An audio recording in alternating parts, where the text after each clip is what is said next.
Then Pilate took Jesus and had him flogged. And the soldiers wove a crown of thorns and put it on his head, and they dressed him in a purple robe. They kept coming up to him, saying, "Hail, King of the Jews!" and striking him on the face. Pilate went out again and said to them, "Look, I am bringing him out to you to let you know that I find no case against him." So Jesus came out, wearing the crown of thorns and the purple robe.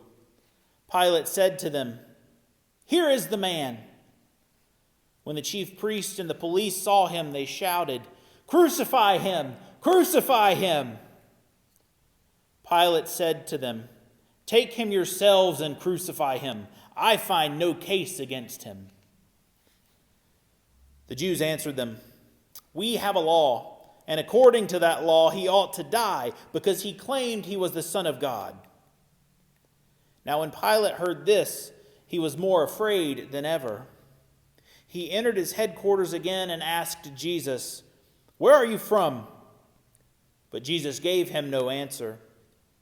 Pilate therefore said to him, "Do you refuse to speak to me? Do you not know that I have power to release you and power to crucify you?" Jesus answered him, "You would have no power over me unless it had been given to you from above. Therefore, the one who handed me over to you is guilty of a greater sin."